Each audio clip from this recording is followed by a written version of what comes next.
What's going on, everybody? Welcome to VETZHELP. Today, we are going to discuss the process of the Medical Evaluation Board. I am your host. My name is Antonio Lynn Gamble, and this is where we start.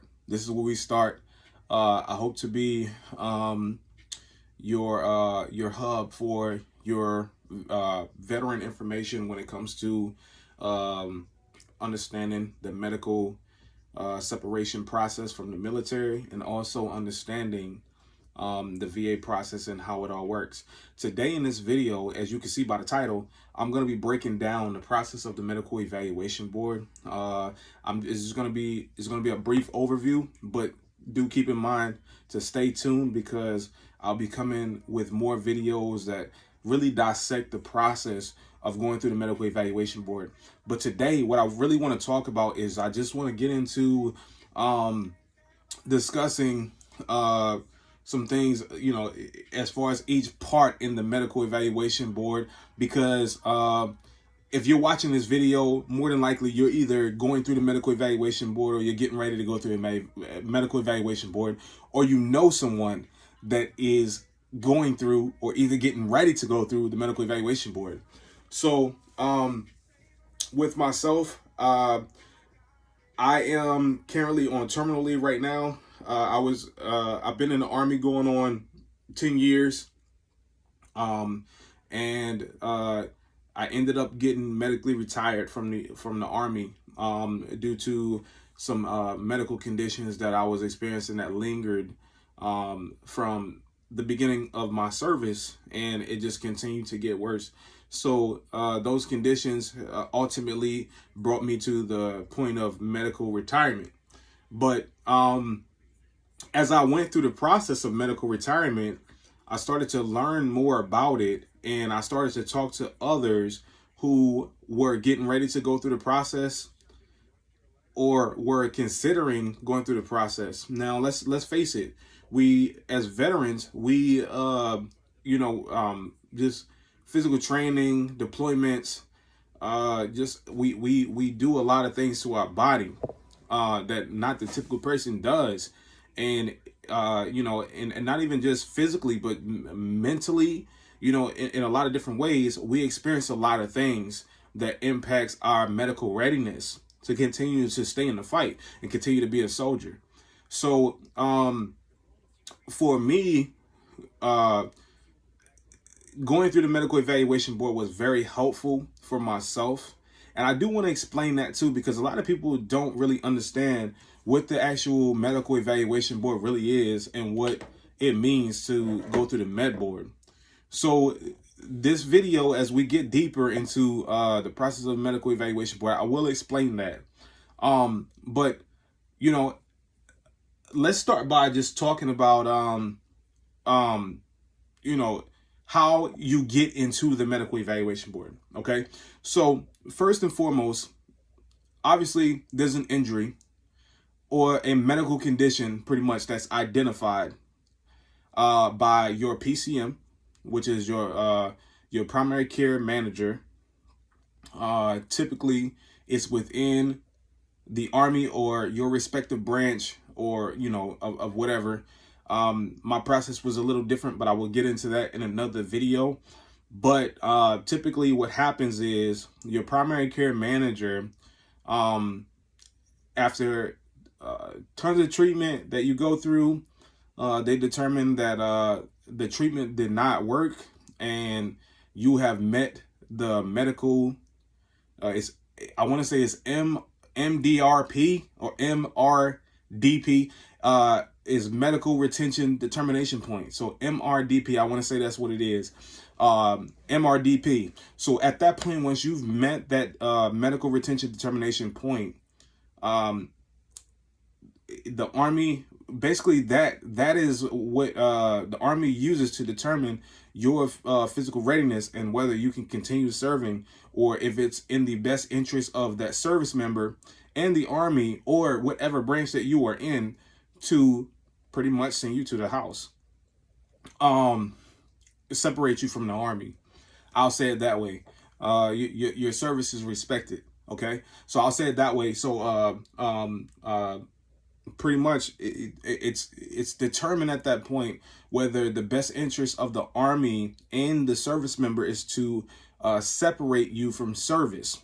So after tons of treatment, going through, unless it's, it's a situation where the outcome or the decision is obvious, you may go through a variety of different treatments before your PCM decides to actually bring you to the actual med board. Okay. And this is ultimately because the med board is final, in certain cases. Okay. The med board is final. But like I said earlier, I wanted to explain that because the med board, a lot of people think that just because you go to the med board, that's a process of separation from the military, whether it's medical retirement or medical separation with severance. And it's not. It is not. And I want to explain the fact that with medical, with the medical evaluation board, the medical evaluation board is for the Army or for your respective branch to determine that they have done everything that they could possibly, well, not possibly, but everything that they can do, and determine whether your medical conditions falls under the regulation for your branch. For the Army, our medical regulation is AR 40-501. That's the medical retention standards for the Army. That regulations outlines the medical retention standards for the Army. And with that regulation, that is how they review your medical evaluation board and determine whether or not your medical conditions are fit or unfit. Okay. Now, what your doctor is going to do based on your particular medical condition, they are going to designate you a medical code on your pulleys. Your pulleys is in what the Army calls a medical profile. Okay. If you're in the Army, you know what a medical profile is. Okay. So with that medical profile, 1-3, it doesn't matter what the 3 is for. 1-3, at least a 3 will initiate a medical evaluation board, and it will refer you to the Integrated Disability Evaluation System, also known as IDES. Okay. Now, once you get that 3, you're gonna notice that it's gonna say pending. On your profile, it's gonna say pending. The reason why it says pending, or it's gonna say something similar. The reason why it's gonna say pending is because of the fact that there's a person that's in charge of the Integrated Disability Evaluation System at your particular installation.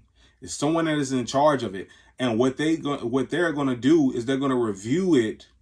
They're going to review that profile that your doctor put in, because, like I said,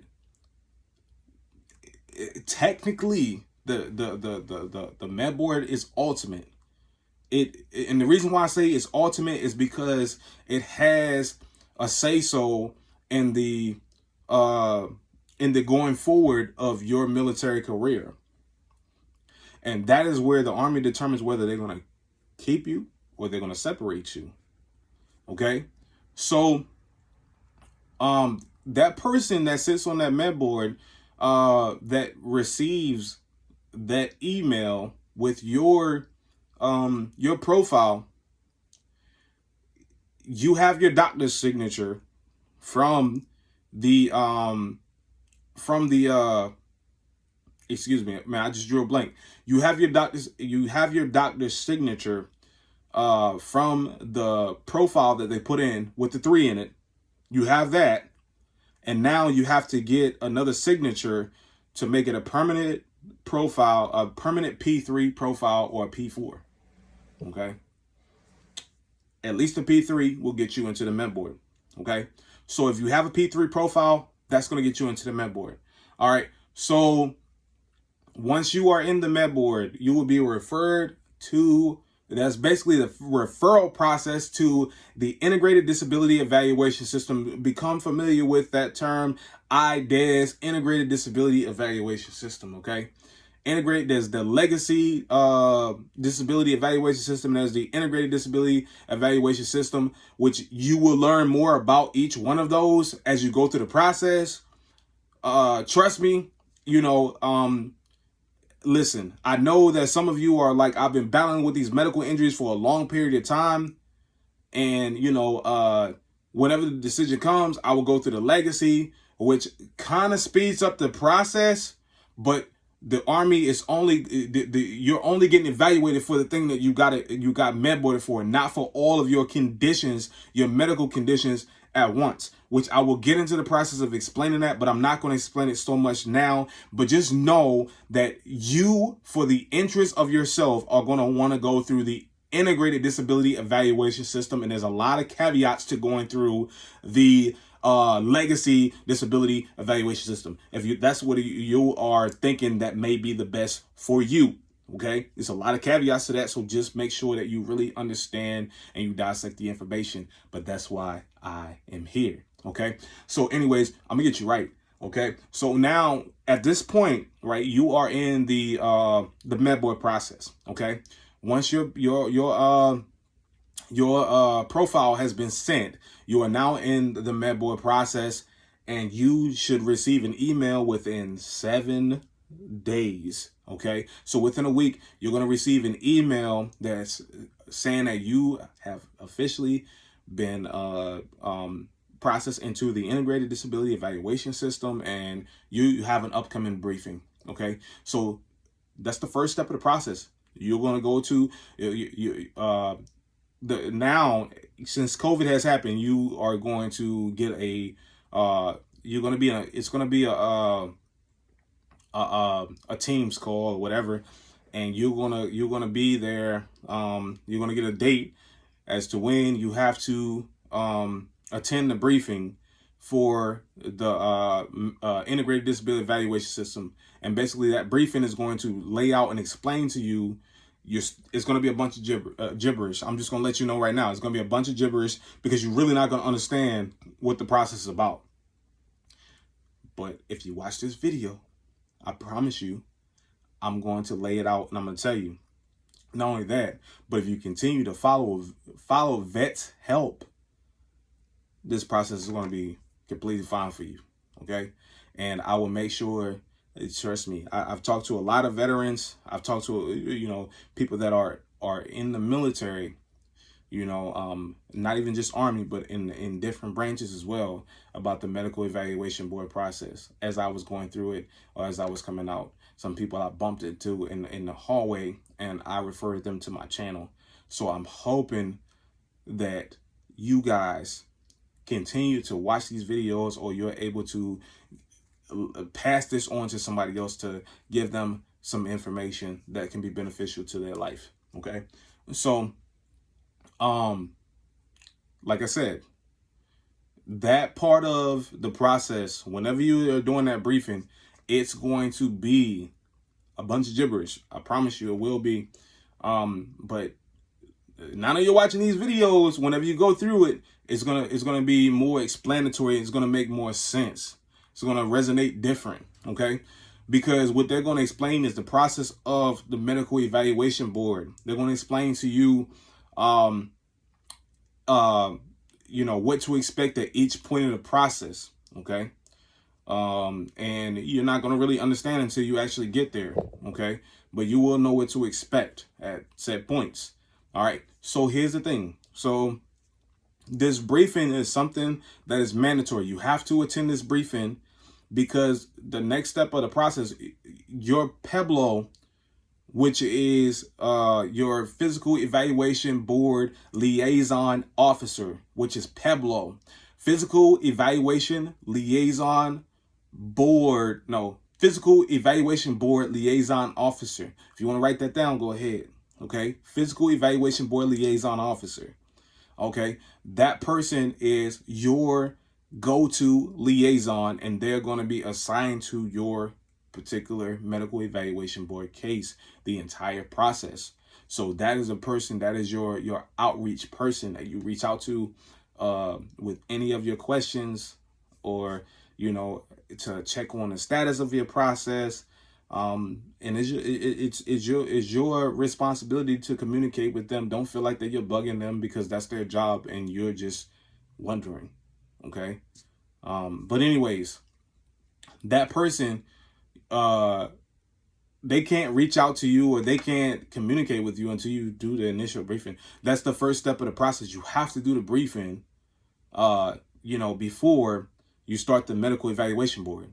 So once you do your medical evaluation board and you get all that good and cozy information to, you know, make you start wondering even more about different things or have more questions, make sure that you have questions, and make sure that you ask those questions.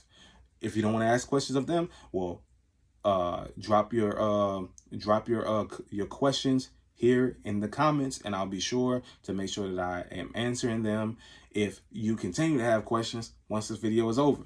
Okay. But anyways, you have to complete that briefing before you are able to move on to the next step, which is meeting your PEBLO. Okay. So your PEBLO should be able to reach out to you. You're gonna hear from 1 or 2 people right after you do your briefing within about a week or so. It's going to either be the PEBLO, which is the Physical Evaluation Liaison Board Officer, or your MSC, another term, military, what is it? Military Service Coordinator, who works directly with VA. Okay. That military service coordinator is the person that's going to intake all your claims. So you're going to either hear from 1 or the 2 first. Okay. You may hear from your PEBLO, or you may hear from that person. But the most important of those calls at that particular point, because both are very much important through your process, but the most important of those is going to be the military service coordinator. Okay. And the reason why is because that's going to be the person that's going to intake all of your VA claims. Okay. So you're going to want to hear from that person soon. If not first, you're going to want to hear from them soon, because they're going to be the ones that's going to intake all your claims. I recommend at this point you already have everything that you are thinking about filing. You already have that stuff written down. I recommend that you already have that stuff written down and you are ready to go ahead and let them know what you're planning on filing. Okay. It could be anything from a hangnail to, you know, mental health issues, amputated limb, whatever you are planning on filing, file it. Okay. All right. If you want more thorough information, and you want more thorough help, please do not hesitate to reach out to me. Okay. Please do not hesitate to leave a comment in the box, and I will make sure that you are able to email me. Okay. So that we can discuss the process and understand more thoroughly how you need to list your claims. I promise you, if you think that you're going to go into that and you say, oh, well, I'm just going to remember everything, you might be high speed, but I'm telling you right now, this is your life after the Army. Okay. This is your life after the military. Okay. So understand that you may not even think about everything that is bothering you. I'm talking to you, Private. I'm talking to you, Sergeant Major. I'm talking to everybody, because I'm here to assist you. I'm talking to everybody right now. When I say this, it's very important that you write this stuff down, because whenever you get in the process of talking to the MSC and you are trying to claim everything, once you get off that phone, you may forget and be like, ah, man, I forgot to list this. You know, and, you know, while you could possibly call them back and continue doing it, it just slows down your process. Okay. It slows down your process. Now, they say that the medical evaluation board is about 100 days. Just be expecting that the process is going to go a lot longer, okay? Don't get discouraged because, you know, it's important that as you go through this process that you are in tune with what could possibly happen. But more so, you are in tune with what you are really going through it for, okay? And you are fighting. This is your fight because the Army is making the decision of whether or not, or your respective branch is making the decision of whether or not they should separate you, okay? Either you're fighting to stay in, or you have already come to terms with the possibility of being medically separated from the Army, which I feel like is probably, for the most part, the most of you. At least that was for me, because I felt like that the medical evaluation board was very beneficial to my situation. So make sure you write down all your claims, man. Make sure you file everything that you need to, you know, and you know, it's because, and this is the reason why I say that, because when you talk to the MSC, they're not always going to sit here and tell you what you should claim. They're not always going to sit there and help you to determine, oh, well, this right here is something that you should change. You may get that person and you may not. Okay. So you need to make sure that when you're filing all of your claims, that you have it written down and you know right then and there what you plan on claiming. It doesn't matter how many things you claim, guys. I'm just letting you know you can claim everything. Okay. Doesn't matter. That's your claim. I'm not going to sit here and say that it's going to get approved or it's going to get denied, if it's going to be service connected or it's going to be not service connected or what. I don't know, you know, but make sure that you claim everything that is bothering you. Okay. All right. So, when you talk, like I said, we're at that point when you talk to MSC. We've already got referred to the medboard, which took 7 days to get into that process. So we got referred to the medical evaluation board. We heard from our PEBLO, or we heard from our MSC. Let's say at this point, let's say we heard from both, okay? Now, the next step, like I said, we talked about claim development. All right. So once you develop all of your claims, what that MSC is going to do is they're going to start to establish all of your VA appointments, which more than likely are going to, your appointments are going to be conducted through VES. Okay. VES, you know, you're not going to go particularly to the VA. You are going to go to civilian providers that are contracted through the VA to conduct your examinations, and that those examinations are going to be based on a DBQ, also known as a disability benefits questionnaire. Okay, those appointments that you go through, they're all going to have a structure to it, which is, and it's going to be outlined on a disability benefits questionnaire. And you can look up those DBQs on Google. Okay, that information is readily available. So the questions that they are asking you, it's going to be referring back to those DBQs. Those DBQs.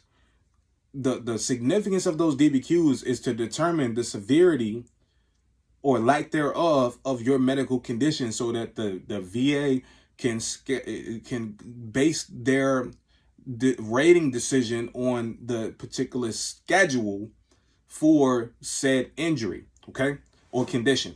All right. So and you can learn more about that, but you more than likely you'll see civilian providers. You'll go through a vision exam, you'll go through a hearing exam, you'll go through a pulmonary functions test, you'll do a general medical evaluation, and based on your particular injuries, you know, things like that, you may go through or your conditions, you may go through a medical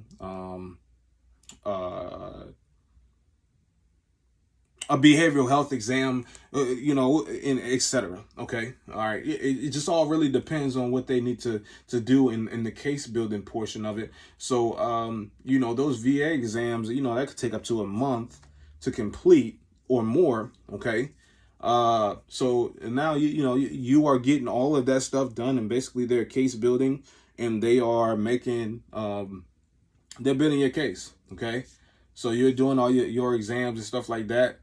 Listen, you have military medical records. Make sure that you submit all of your military medical records.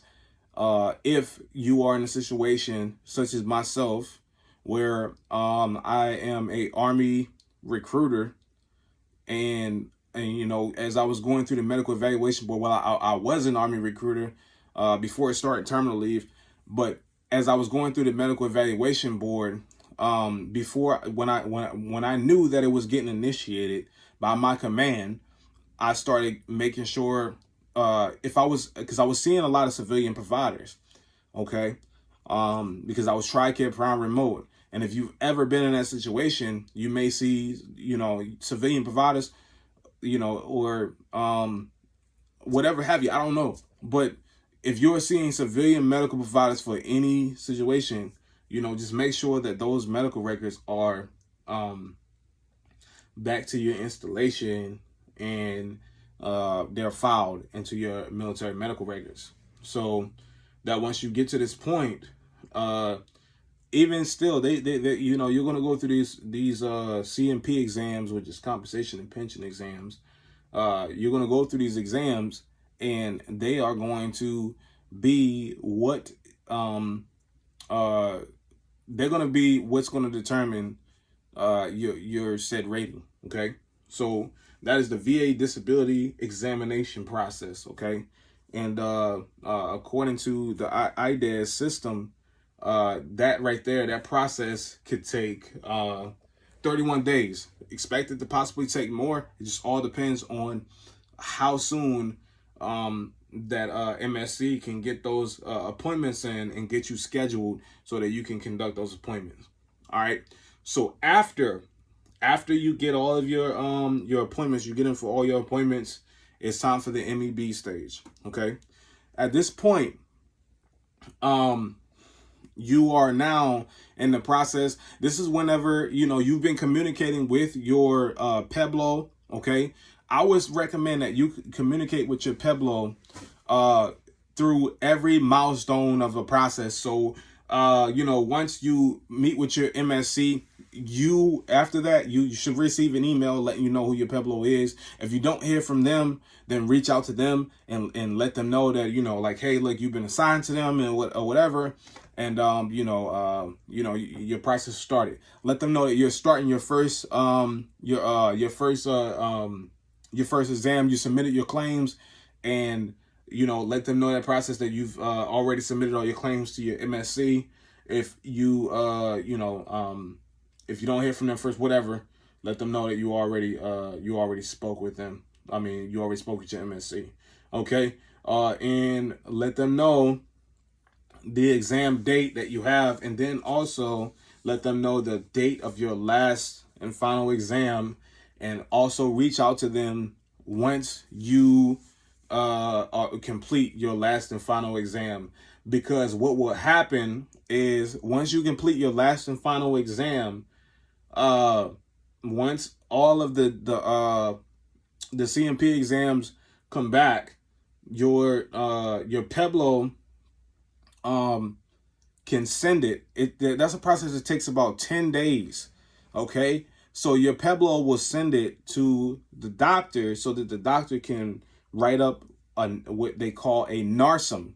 The NARSUM is the narrative summary. Okay, the narrative summary. That narrative summary breaks down all your claims. Okay, like I said, it only takes one thing to get you into the medboard. I know some of you have questions of, oh, well, what if I have more than one condition that is questionable, you know, and that could possibly trigger a medboard. Okay, trust me, guys, stay tuned in this video because I am going to answer those questions, but I have to break this all down first so that you understand. But please stay tuned in this video because that question is one of the ones that's most important for everybody. Okay, because if you really understand the difference between being medically retired and being medically separated, then you will know that there's a big significance and what you are being medically evaluated for in the process of the medboard. Okay, so all right, once you get that last appointment, that NARSUM, the doctor's going to write up a NARSUM. Okay, that narrative summary. This is the part where the narrative summary is going to outline the regulation, which is that AR 40-501. They're going to outline that regulation. Okay, that regulation is going to show conditions that are fit and unfit in accordance with the regulation. Okay, based on your particular medical conditions, is it fit or is it unfit? Can you continue service, or should they find you unfit? Okay, this is the medical evaluation board part of the process, because there's a physical evaluation board process too within this process, and we'll get to that. Okay, but all right, in this part right here, that's where they determine, based on all of the claims that you file with your MSC, they determine, okay, you have all of these claims and all of these conditions, but these few right here make you unfit to continue service, as they are not in tolerance with the regulation. They fall out of tolerance with the regulation 40-501. These right here are claimable conditions, but they do not make you unfit in accordance with the regulation. Okay, so they are fit to continue serving, but you know, it's a claimable condition. Okay, so let's give an example of one of those. Plantar fasciitis. Okay, depending on who you are, you know, yours can be really bad to the point where that's a medboardable condition. But plantar fasciitis, you know, is a condition that you can claim through the VA, not necessarily making you disqualified to continue service. Plantar fasciitis, if you don't know, is you know, it's dealing with your feet. Okay, it's dealing with pain and things like that within the, you know, your feet and the arches dropping and all that type of stuff. So plantar fasciitis is one of those conditions where you can continue service, you know, but it's also a VA, it's a claimable condition. Okay, so it doesn't make you it may not make you disqualified to continue service, but you can still claim it. Okay, now in the IDES process, okay, you have two different ratings. You have a rating from the VA and you have a rating from the Army. They're both in relation to the same rating, but the Army only adopts the ratings that makes you permanently disqualified to continue military service. Okay, so those are the things that make you unfit to continue service, as they fall in accordance with regulation AR 40-501. Okay, so keep that in mind. Okay, so that narrative summary is going to outline all of that stuff. Okay, and it's basically, the narrative summary is building that case and making that case for you. So it's going to list all of the claims that you filed, and it's going to list the ones that are on there that are unfit and the ones that are fit to continue service. At this point, this is your first appeal decision. This is where you have access to legal. I'm sorry, guys, because I forgot to explain this, but the medical evaluation board, with all the personnel that are on it, they are there to defend the soldier. Okay, well, not really defend, but they're there to represent the soldier, not the Army, not the VA, but the soldier. And I know it's hard to believe, but it's the truth. Okay, you have legal representation. And then you have your PEBLO that's submitting everything for you, okay? And then, you know, you have your MSC who's filing all your claims. They're filing it on your behalf. You know, if you are retired straight out, or you ETS and you go and file claims, you might find yourself going through a VSO, okay? All right, but you don't, in this process or whatever, they're acting as all of that stuff, and they're making sure that you are getting the help that you need to separate properly from the military with, you know, your fair compensation. Okay. At this point, though, in the process, when you get that that NARSUM, this is your first point that you really need to talk to legal. Okay.